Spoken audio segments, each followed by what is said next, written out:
জার্মানিতে মিউনিক নিরাপত্তা সম্মেলনের ফাঁকে বিভিন্ন দেশের রাষ্ট্রপ্রধানদের সঙ্গে বৈঠক করলেন বাংলাদেশের প্রধানমন্ত্রী শেখ হাসিনা। এ সকল রাষ্ট্রপ্রধানরা পুনর্নির্বাচিত হওয়ার জন্য তাকে অভিনন্দন জানান। এসব বিশ্ব নেতাদের কেউ বাংলাদেশের নির্বাচন নিয়ে উদ্বেগ বা প্রশ্ন তোলেনি বলে জানিয়েছেন প্রধানমন্ত্রী শেখ হাসিনা। যুদ্ধ বন্ধ করার কথা যাদেরই বলি সবাই সমর্থন করে, কিন্তু উদ্যোগটা নেবে কে? এটিও একটি প্রশ্ন।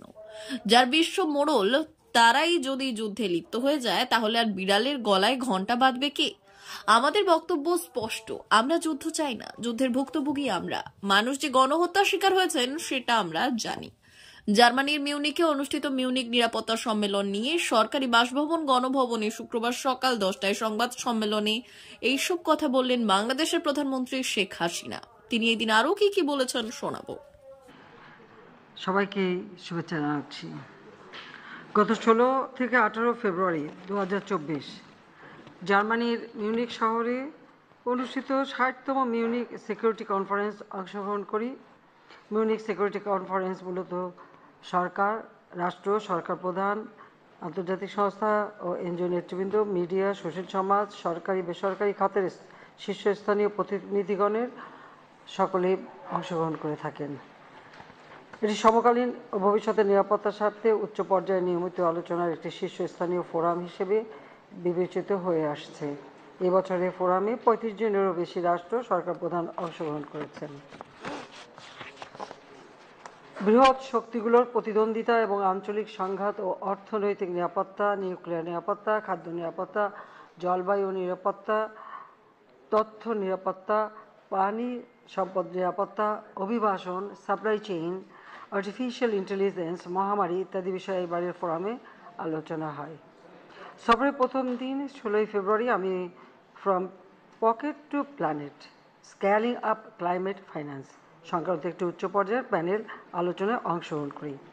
এ আলোচনায় আমার সঙ্গে আরও উপস্থিত ছিলেন যুক্তরাষ্ট্র সরকারের জলবায়ু বিষয়ক বিশেষ দূত H.E. জন কেরি, বার্বাডোসের প্রধানমন্ত্রী হার এক্সেলেন্সি মিয়া আমার মতলে এবং মালদ্বীপের পররাষ্ট্রমন্ত্রী হিজ এক্সেলেন্সি মুসা জামির।